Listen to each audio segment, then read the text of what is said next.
Dear student, देखिए applied chemistry के most important questions का सीरीज हम लेकर आ चुके हैं। बहुत सारे बच्चों ने कमेंट किया था कि सर अप्लाइड केमिस्ट्री के भी मोस्ट इंपॉर्टेंट क्वेश्चंस का सीरीज लेकर बहुत जल्द आइए। जैसा कि मैंने पिछले वीडियो में यानी कि अप्लाइड फिजिक्स का भी मोस्ट इंपॉर्टेंट क्वेश्चंस का सीरीज अपने चैनल पर अपलोड कर दिया है। आप लोग उसे भी जाकर देख सकते हैं, क्योंकि उसमें भी मोस्ट इंपॉर्टेंट क्वेश्चंस का सीरीज हमने बताया है कौन कौन से क्वेश्चन आपके एग्जाम में हर साल लगभग पूछे जाते हैं। यानी उन सभी क्वेश्चंस को आप लोग और इसे भी अच्छे से देख लेते हैं तो आप लोग हर एक विषय में लगभग 40+ नंबर का क्वेश्चन आसानी से कर सकते हैं। तो आपसे रिक्वेस्ट है कि इस वीडियो को भी एंड तक अवश्य देखिएगा, जिससे आप सभी को बहुत ज़्यादा बेनिफिट होने वाला है।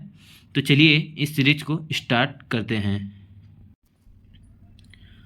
तो देख सकते हैं फर्स्ट क्वेश्चन आप सभी के सामने है क्या, अप्लाइड केमिस्ट्री का कि क्या है, देख सकते हैं पाउली के अपवर्जन नियम का उल्लेख करें। क्या पाउली के आप लोगों को अपवर्जन नियम का उल्लेख करना है। ये भी क्वेश्चन आप सभी के लिए वेरी इंपॉर्टेंट रहेगा। देखिए जिन भी क्वेश्चंस को मैं वेरी इंपॉर्टेंट टिक करवाऊंगा उससे आप लोग अवश्य रिवाइज करके जाइएगा। रिवाइज करने का मतलब ये नहीं होता है कि केवल इसका आंसर आप लोग पढ़ लीजिए और एग्जाम में चले जाइए। नहीं, आप सभी को मैं जो भी क्वेश्चन बताऊँगा उसे अच्छे से कॉपी पर 2 से 3 बार लिख कर रिवाइज करें और याद करने का प्रयास करें, जिससे आप लोग अच्छे से याद हो जाता है। और हो सके तो यदि इन सभी क्वेश्चन से रिलेटेड कोई फिगर आता है तो उसे भी अपने एग्जाम में अवश्य बनाएं, जिससे आप सभी को जो कॉपी है जो एग्जामिनर चेक करेगा वो अच्छे से अच्छे नंबर आप सभी को देकर जाएगा। ठीक है, तो आइए बढ़ते हैं दूसरे क्वेश्चन की तरफ। तो दूसरा क्वेश्चन क्या है कि क्वांटम संख्याएँ क्या हैं। क्या क्वांटम संख्याएँ क्या हैं, ये कितने प्रकार के होते हैं। तो ये भी क्वेश्चन आप सभी के एग्जाम के लिए इंपॉर्टेंट हो सकता है। ठीक है, तो आइए थर्ड क्वेश्चन की तरफ बढ़ते हैं। तो थर्ड क्वेश्चन क्या है कि हाइजेनबर्ग के अनिश्चितता नियम का कथन एवं व्याख्या कीजिए। इस नियम के अनुसार बताइए कि इलेक्ट्रॉन परमाणु के नाभिक में नहीं रह सकता है। तो देखिए आप सभी को इस क्वेश्चन में हाइजेनबर्ग के अनिश्चितता का जो नियम होता है उसे लिखना है, उनका कथन क्या था और इससे अच्छे से व्याख्या आपको करना है। ठीक है, तो इस क्वेश्चन को भी आप लोग याद करके जाइएगा। और देखिए इसमें एक और क्वेश्चन जोड़ दिया है, ऐड किया है कि इस नियम के अनुसार बताइए कि इलेक्ट्रॉन परमाणु के नाभिक में नहीं रह सकता है, आखिर क्यों। तो आप सभी को इस क्वेश्चन का भी जवाब साथ ही साथ देना है। देखिए कोई भी क्वेश्चन यदि आप लोग करिएगा तो ये ना करिए सोचिएगा कि कॉपी भरेंगे तो नंबर मिलेगा। नहीं, आप लोग यदि एक्यूरेट मतलब नंबर के हिसाब से कॉपी भरना है। ये नहीं कि एक नंबर का सवाल पूछा है और एक पेज भर दे, ऐसा नहीं करना है। कॉपी भी लिखने का तरीका होता है, जितने नंबर का पूछ रहे हैं उसी के हिसाब से आपको लिखना है। और हो सके यदि क्वेश्चन आपको आता हो उसका आंसर तो अच्छे से एक्यूरेट आंसर लिखा करिए, जिससे आप लोग को इफेक्टिव नंबर मिलेगा। देखिए कोई भी इंपॉर्टेंट लाइन होता है उसमें, तो आप लोग से रिक्वेस्ट है कि मान लीजिए कोई आंसर, मान लो आपने एक आंसर लिख दिया और उसमें ये जो वर्ड है वो इम्पोर्टेंट है, तो आप लोग इसे अंडरलाइन भी ब्लैक पेन से कर सकते हैं। यदि अंडरलाइन करेंगे तो एग्जामिनर की नज़र में वो वर्ड आएगा तो आप सभी के वो अच्छे से अच्छा नंबर देकर जाएगा। तो आइए बढ़ते हैं चौथे क्वेश्चन की तरफ। देखिए चौथे क्वेश्चन में आपसे पूछ रहा है क्या कि डी ब्रॉगली सिद्धांत क्या है। क्या डी ब्रॉगली सिद्धांत क्या है, परमाणु की रचना समझने में यह कैसे सहायक है। तो आप सभी को इस क्वेश्चन में डी ब्रॉगली का सिद्धांत लिखना है, जो कि आपके बुक में दिया होगा। ठीक है, आप लोग उसे अच्छे से तैयार करके जाएगा, क्योंकि ये भी क्वेश्चन आपके एग्जाम में हर बार पूछता है। इंपॉर्टेंट क्वेश्चन, इसे भी टिक कर सकते हैं। ठीक है, तो चलिए बढ़ते हैं अगले क्वेश्चन की तरफ। देखिए अगले क्वेश्चन आपसे पूछ रहा है कि भंजन पद को परिभाषित करिए। आखिर भंजन क्या होता है, यानी कि क्रैकिंग क्या होता है, इसे परिभाषित करना है। ठीक है, और जो छठा क्वेश्चन है देख सकते हैं वेस्पर थ्योरी से ये क्वेश्चन आपसे पूछ रहा है। क्या वेस्पर थ्योरी से ये क्वेश्चन पूछ रहा है। देखिए थोड़ा वर्ड जो है स्पेलिंग जो है थोड़ा गड़बड़ है, आप लोग सही कर लीजिएगा। ठीक है, तो वेस्पर सिद्धांत लिखना है आपको। और देखिए इसमें और कुछ क्या पूछ रहा है आपसे कि इसके अनुसार अमोनिया यानी NH3 व जल के अणुओं की संरचना भी होता है। यानी वेस्पर थ्योरी के अनुसार क्या, पहले तो वेस्पर थ्योरी लिखना है और NH3 और H2 यानी कि जल के अणुओं की संरचना को भी आपको बताना है। ठीक है, तो इस क्वेश्चन को भी आप लोग रिवाइज करके ही जाइएगा। ठीक है, तो देखिए आइए बढ़ते हैं सातवें क्वेश्चन की तरफ। देखिए सातवें क्वेश्चन में आपसे पूछ रहा है क्या कि बफर विलयन एवं उनके उपयोग लिखिए। यानी कि इस क्वेश्चन आपको बताना है कि बफर विलयन क्या होता है और उनके क्या क्या उपयोग हैं। तो इस क्वेश्चन को भी आप लोग इंपॉर्टेंट टिक कर सकते हैं। ये क्वेश्चन भी आपके एग्जाम में आ सकता है, इसे आप लोग अवश्य तैयार करके जाइएगा। देखिए ये वीडियो बनाने में हमें बहुत ही मेहनत लगता है, तो इसलिए आपसे जो रिक्वेस्ट है कि वीडियो को लाइक अवश्य किया करें और वीडियो को जितना हो सके अपने फ्रेंड्स के व्हाट्सएप ग्रुप में भी शेयर कर सकते हैं, ताकि उन सभी को भी इस वीडियो से बेनिफिट मिल सके। ठीक है, तो इस वीडियो को ज़्यादा से ज़्यादा शेयर करिएगा, और आपने अभी तक हमारे चैनल को सब्सक्राइब नहीं किया है तो चैनल को भी सब्सक्राइब कर सकते हैं। ठीक है, वीडियो को पूरा देखिएगा, क्योंकि इससे आपको बहुत ज़्यादा बेनिफिट होने वाला है। ठीक, तो आइए 8वें क्वेश्चन की तरफ चलते हैं। ये जो 8वां क्वेश्चन है, क्या कह रहा है आपसे कि जल की कठोरता से क्या अभिप्राय है, यह कितने प्रकार का होता है, वर्णन करें। यानी कि सबसे पहले तो आपको जल की कठोरता क्या होता है उसकी परिभाषा देना है। यह कितने प्रकार के होते हैं। देखिए, जल की कठोरता 2 प्रकार के होते हैं, स्थायी कठोरता और अस्थायी कठोरता। अब स्थायी कठोरता किसके कारण होता है और अस्थायी किसके कारण होता है, इन सभी का अच्छे से आपको वर्णन करना और एक एक एग्जाम्पल भी देना है। देखिए, ये भी क्वेश्चन वेरी वेरी इंपॉर्टेंट, आप लोग टिक कर लीजिएगा, क्योंकि ये क्वेश्चन हर साल आपके एग्जाम में पूछे जाते हैं अप्लाइड केमिस्ट्री के। ठीक है, तो इस क्वेश्चन को अवश्य टिक करिएगा, वेरी वेरी इंपॉर्टेंट में। ठीक है, तो आइए बढ़ते हैं नेक्स्ट क्वेश्चन की तरफ। तो नेक्स्ट क्वेश्चन क्या पूछता है आपके एग्जाम में कि कोल गैस क्या है। क्या कोल गैस के बारे में आपसे पूछ देता है एग्जामों में कि कोल गैस क्या है, इसके बनाने की विधि और इसके प्रॉपर्टी यानी गुणों की व्याख्या करना है आप सभी को। तो इसे भी अवश्य तैयार कर लीजिएगा, ये भी क्वेश्चन इंपॉर्टेंट रहेगा आपके एग्जाम के पर्पज से। ठीक है, तो आइए बढ़ते हैं नेक्स्ट क्वेश्चन की तरफ। नेक्स्ट क्वेश्चन में देखिए आपसे क्या पूछ रहा है। 10th क्वेश्चन है आपके सामने कि सिग्मा बंध और पाई बंध में अंतर क्या होता है। ठीक है, तो आप लोग देखिए सिग्मा बॉन्ड और पाई बॉन्ड को भी अच्छे से तैयार करके जाएगा, क्योंकि इससे भी एक क्वेश्चन फिक्स रहता है आपके एग्जाम में। देखिए, इसमें क्वेश्चन एक तरह से और पूछ सकता है आपसे 1-2 नंबर में कि सिग्मा बंध और पाई बंध में कौन ज़्यादा अधिक मजबूत होता है और क्यों। तो ऐसा भी क्वेश्चन आपके एग्जामों में पूछ सकता है, तो आप लोग अवश्य तैयार करके जाएं।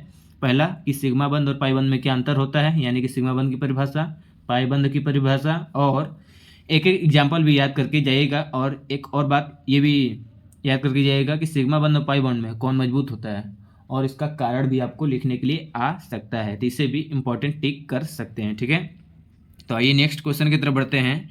नेक्स्ट क्वेश्चन 11 में कह रहा है कि हुंड का नियम लिखिए। देखिए, ये क्वेश्चन अभी पिछले साल भी आपके एग्जाम में पूछा था, हो सकता है इस बार भी आपके एग्जाम में पूछ दे कि हुंड का नियम क्या होता है, तो इसे भी इंपॉर्टेंट टिक कर सकते हैं। देखिए, एक क्वेश्चन है आपके सामने, न्यूमेरिकल टाइप का है, जरूरी नहीं है कि यही डाटा आपको देकर क्वेश्चन पूछे, डाटा बदल कर भी क्वेश्चन पूछ सकता है इस 12th क्वेश्चन में। देखिए, अच्छे से इसे देखिएगा, क्या कर रहा है कि किसी तत्व का परमाणु क्रमांक क्या है, 11 है, इसके अंतिम इलेक्ट्रॉनों की चारों क्वांटम संख्याएं लिखिए। यानी कि आप सभी के एग्जाम में इस तरह से क्वेश्चन पूछ सकता है न्यूमेरिकल टाइप से कि किसी भी तत्व का आपको परमाणु क्रमांक दे दे, मान लीजिए 16 दे दिया परमाणु क्रमांक। अब कह रहा है कि इसके अंतिम इलेक्ट्रॉन के चारों क्वांटम संख्या लिखिए। चारों क्वांटम संख्या क्या, यल, यम, यन, और एक और होता है यल, यम, यन कर क्या होता है, तो इन सभी का वैल्यू आपको लिखना है।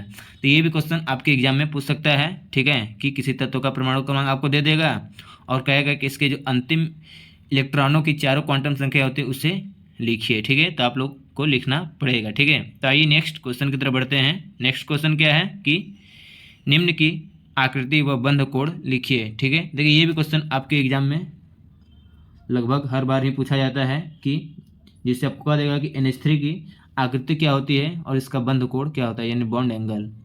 ठीक है, H2O का भी पूछ सकता है, CH4 का भी पूछ सकता है, तो आप सभी इसे अच्छे से तैयार करके जाइएगा। ठीक है, देखिए, ये जो भी क्वेश्चन आप सभी को बता रहे हैं, ये क्वेश्चन आप सभी के एग्जाम के लिए बहुत इंपॉर्टेंट है, इसलिए आपसे रिक्वेस्ट है कि वीडियो को पॉज करके आप लोग इन सभी क्वेश्चंस को लिख भी सकते हैं, जो मैं वेरी इंपॉर्टेंट बता रहा हूँ। ठीक है, तो आइए नेक्स्ट क्वेश्चन की तरफ बढ़ते हैं। देखिए, नेक्स्ट क्वेश्चन में आपसे पूछ रहा है क्या, संकरण से आप क्या समझते हैं, यह कितने प्रकार का होता है, वर्णन करें। ठीक है, तो हाइब्रिडाइजेशन से भी आपसे क्वेश्चन पूछ सकता है कि संकरण क्या होता है या कितने प्रकार के होते हैं। ठीक है, तो इन सभी क्वेश्चंस को भी अच्छे से तैयार करके जाएगा, ये भी क्वेश्चन आपसे के लिए इंपॉर्टेंट हो सकता है। ठीक है, आपके एग्जाम में आ सकता है, इसलिए आपसे रिक्वेस्ट है कि इस क्वेश्चन को भी अच्छे से प्रिपेयर करके जाइएगा। ठीक है, देखिए, हमारे टेलीग्राम चैनल को अभी तक यदि आपने ज्वाइन नहीं किया है तो आप लोग हमारे टेलीग्राम चैनल को भी ज्वाइन कर सकते हैं। यदि आप सभी इस इंपॉर्टेंट क्वेश्चंस के सीरीज का PDF चाहते हैं तो आप लोग हमारे टेलीग्राम चैनल को ज्वाइन कर सकते हैं, वहाँ आप सभी को ये PDF मिल जाएगा, और बहुत सारे अपडेट भी हमारे टेलीग्राम चैनल पर आप सभी को BTUP से रिलेटेड दिए जाते हैं, और अप्लाइड फिजिक्स का भी PDF आप सभी को हमारे टेलीग्राम चैनल पर ही मिल जाएगा, ठीक है। और कोई भी कन्फ्यूजन हो तो कमेंट बॉक्स में अवश्य कमेंट करिएगा, ठीक है। तो आइए नेक्स्ट क्वेश्चन की तरफ चलते हैं। देखिए नेक्स्ट क्वेश्चन में क्या पूछ रहा है कि स्नेहक क्या होता है, यानी कि लुब्रिकेंट्स क्या होते हैं, इसके विशेषताओं का उल्लेख कीजिए, ठीक है। तो स्नेहक के बारे में सबसे पहले आपको लिखना है और पूछ रहा है इसकी प्रॉपर्टीज क्या होते हैं, इनके गुणों की व्याख्या करना है आप सभी को। तो ये भी क्वेश्चन इंपॉर्टेंट टिक कर लीजिएगा, ये भी क्वेश्चन आपके एग्जाम में हर बार पूछता है, ठीक। तो इसे भी इंपॉर्टेंट टिक कर सकते हैं। देखिए इसे से संबंधित एक और क्वेश्चन है बियरिंग से भी कुछ क्वेश्चन आपके एग्जाम में पूछते हैं, हालांकि मैंने मेंशन नहीं किया है, पर आप लोग बियरिंग से भी रिलेटेड कुछ टॉपिक्स को अच्छे से रिवाइज करके जाइएगा, ठीक है, वो भी इम्पोर्टेंट है, ठीक है। तो आइए 16 यानी कि 16वें क्वेश्चन की तरफ बढ़ते हैं। देखिए इसमें क्या पूछ रहा है आपसे कि निम्न पर टिप्पणी लिखिए। देखिए आपके एग्जाम में टिप्पणी से भी रिलेटेड क्वेश्चन पूछता है, इनसे में जो एक एक पॉइंट दिया रहेगा उनसे भी एक एक नंबर आपको एग्जामों में मिलता है। तो इस टिप्पणी वाले क्वेश्चन को भी अच्छे से तैयार करके जाइएगा। देखिए इसमें क्या क्या पूछ सकता है आपसे पूछ सकता है कि फ्लैश पॉइंट क्या होता है, अब स्फोटन यानी कि नॉकिंग क्या होता है, निम्न उष्मीयमान, उच्च उष्मीयमान, ऑक्टेन नंबर, EDTA का रासायनिक सूत्र लिखिए। यानी ये भी क्वेश्चन आपसे 1-2 नंबर में पूछ सकता है। तो आप लोग निम्न उष्मीयमान और उच्च उष्मीयमान का परिभाषा अच्छे से प्रिपेयर करके जाएगा। ये जो क्वेश्चन है निम्न उष्मीयमान और उच्च उष्मीयमान, ये आपके प्रैक्टिकल एग्जामों में भी एग्जामिनर पूछ देता है, तो इसे अच्छे से तैयार कर लीजिएगा, ठीक है। आपके एग्जाम के पर्पज से भी इम्पोर्टेंट होने वाला है, ठीक। तो आइए नेक्स्ट क्वेश्चन की तरफ बढ़ते हैं। नेक्स्ट क्वेश्चन में आपसे क्या पूछ रहा है कि BOD और COD को परिभाषित कर उनमें विभेद कीजिए। क्या BOD और COD को सबसे पहले आपको परिभाषित करना है और इन दोनों में क्या अंतर होता है उसे भी अपने कॉपी में अच्छे से मेंशन करना है। तो इसे भी इम्पोर्टेंट टिक कर सकते हैं, ठीक है।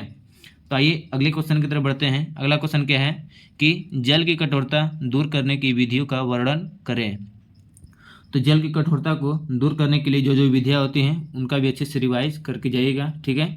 ये भी क्वेश्चन आपके एग्जाम में पूछ सकते हैं, ठीक है। तो इसे भी तैयार करके जाइएगा। देखिए अगला क्वेश्चन है कि मानक इलेक्ट्रोड विभव से आप क्या समझते हैं, इसके लिए नर्नस्ट समीकरण यानी नर्नस्ट इक्वेशन लिखिए। तो ये भी क्वेश्चन आपके लिए इंपॉर्टेंट है, इसे भी अच्छे से तैयार करके जाइएगा कि मानक इलेक्ट्रोड विभव से आप क्या समझते हैं, इसके लिए इक्वेशन लिखना है आप सभी को, ठीक है। तो आइए अगले क्वेश्चन की तरफ बढ़ते हैं। संचारण चैप्टर से भी कुछ क्वेश्चन आप सबके एग्जाम में पूछते हैं, तो आइए देखते हैं कौन से क्वेश्चन जो है इंपॉर्टेंट रहने वाले हैं। तो देखिए इसमें आपसे पूछता है कि संचारण सबसे पहले तो क्या है, इसे अच्छे से तैयार कर लीजिएगा और इसको प्रभावित करने वाले कारकों का उल्लेख करें। यानी संचारण क्या है, इसको प्रभावित करने वाले कारक और संचारण के रोकथाम से भी रिलेटेड टॉपिक अच्छे से रिवाइज करके जाएगा, क्योंकि ये भी क्वेश्चन आपके एग्जाम में पूछते हैं। देखिए मैंने वो भी क्वेश्चन मेंशन यहाँ किया हुआ है, ठीक है। इसे अच्छे से तैयार करके जाइए। तो चलिए अगले क्वेश्चन की तरफ बढ़ते हैं। अगला क्वेश्चन क्या है कि धातु लेपन की विधियों का वर्णन करें। क्या धातु लेपन के विधियों का वर्णन करें, तो इसे भी अच्छे से तैयार करके जाइएगा, ठीक है। अगला क्वेश्चन है कि बहुलक की रासायनिक प्रकृति और प्राप्ति के आधार पर वर्गीकरण कीजिए। यानी बहुलकों का आपको वर्णन करना है उसके रासायनिक प्रकृति के आधार पर और उसके उत्पत्ति यानी कि प्राप्ति के आधार पर बहुलक का क्या क्लासिफिकेशन करना है आप सभी को। तो इसे भी तैयार करके जाइएगा, क्वेश्चन आपके एग्जामों में ये सब पूछे जाते हैं, ठीक है। तो आइए नेक्स्ट क्वेश्चन देखते हैं। नेक्स्ट क्वेश्चन क्या है कि बेकेलाइट क्या है, इसके गुण तथा उपयोगों को लिखिए। तो देखिए ये भी क्वेश्चन आप सभी के लिए इम्पोर्टेंट रहने वाला है, तो इसे भी टिक कर लीजिएगा और अच्छे से रिवाइज करके जाइएगा, ठीक है, कि बेकेलाइट क्या है और इसके गुण तथा उपयोग को लिखना है आपको। देखिए जो अगला क्वेश्चन हम बताने जा रहे हैं ये भी क्वेश्चन आपसे एग्जाम के लिए वेरी वेरी इंपॉर्टेंट होने वाला है, तो आप लोग इसे भी अच्छे से प्रिपेयर करके जाइएगा कि ताप प्लास्टिक और ताप दृढ़ प्लास्टिक बहुलकों में क्या अंतर होता है, ठीक है। देखिए ताप प्लास्टिक को थर्मोप्लास्टिक और ताप दृढ़ को थर्मोसेटिंग प्लास्टिक भी कहा जाता है, तो आप लोग इसे भी ध्यान दीजिएगा। हो सकता है आपके एग्जाम में ऐसे पूछ दें कि थर्मोप्लास्टिक और थर्मोसेटिंग बहुलकों में अंतर लिखिए, इस तरह से भी आपके क्वेश्चन में एग्जामों में पूछ सकते हैं, इसलिए मैंने ब्रैकेट में करके इसको लिख दिया है। इसे वेरी वेरी इंपॉर्टेंट टिक करके रखिएगा, ठीक है। तो आइए अगले क्वेश्चन की तरफ चलते हैं, ठीक है। देखिए कह रहा है इसमें कि निम्नलिखित के मोनोमर्स लिखिए, यानी कि नीचे जो भी नाम आपके दिए गए उन सभी के मोनोमर क्या क्या होते हैं आपको इसे भी लिखना है। देखिए पहला पूछ रहा है कि नाइलॉन 66 का मोनोमर क्या होता है, इसे लिखिए। ब्यूनायस का पूछ सकता है और पॉलीथीन का भी पूछ सकता है, और भी जितने उसमें टॉपिक होंगे उन सभी के भी मोनोमर अच्छे से याद करके जाएगा। जरूरी नहीं है कि यही तीनों पूछे, वैसे फेमस तो यही तीनों हैं कि नायलॉन 66, ब्यूना एस और पॉलीथीन के मोनोमर्स आपसे पूछ दिए जाते हैं। और इन सभी पर टिप्पणी लिखने के लिए भी आपके एग्जाम में आ सकते हैं। ये भी ध्यान दीजिएगा कि नायलॉन 66, ब्यूना एस और पॉलीथीन पर टिप्पणी लिखने के लिए भी आपके एग्जामों में आ सकता है। तो आइए अगले क्वेश्चन की तरफ बढ़ते हैं। ठीक है, तो अगला क्वेश्चन क्या है कि टेफ्लॉन और बेकेलाइट पर टिप्पणी लिखिए। देखिए इसमें टेफ्लॉन का भी मोनोमर आपसे पूछ सकता है, बेकेलाइट, टेफ्लॉन और बेकेलाइट पर भी टिप्पणी आपसे पूछ सकता है। देखिए हमारे इस सीरीज का लास्ट क्वेश्चन है IUPAC नाम लिखिए। क्या IUPAC आपको नाम लिखना है। ये भी क्वेश्चन आपके एग्जाम में हर साल पूछता है, तो आप लोग इन सभी क्वेश्चंस का अच्छे से रिवीजन करके जाइएगा कि इनके IUPAC नाम कैसे लिखते हैं, इसके नियम क्या हैं, थोड़ा अच्छे से पढ़ लीजिएगा। ठीक है, जरूरी नहीं है कि यही सब आपको इक्वेशन दे दे और कहे IUPAC नाम लिखिए, कोई दूसरा भी हो सकता है। ठीक है, तो ये सभी क्वेश्चन जो है आपसे के लिए बहुत बहुत इंपॉर्टेंट था। तो आप सबसे रिक्वेस्ट है कि इस वीडियो को ज़्यादा से ज़्यादा अपने फ्रेंड्स के पास शेयर करिए ताकि उनको भी इसका बेनिफिट मिल सके। आप सभी को बेस्ट ऑफ लक आपके एग्ज़ाम के लिए। जाइए अच्छे से एग्ज़ाम देकर आइए और अपना फीडबैक भी वीडियो के कमेंट बॉक्स में अवश्य दीजिएगा। ठीक है, और वीडियो को लाइक और वीडियो को शेयर और हमारे चैनल को सब्सक्राइब करना तो ना भूलिएगा। और हमारे टेलीग्राम चैनल को भी ज्वाइन कर लीजिएगा यदि आपको यह PDF चाहिए तो चलिए मिलते हैं नेक्स्ट वीडियो में। Thanks for watching this video. जय हिंद, वंदे मातरम।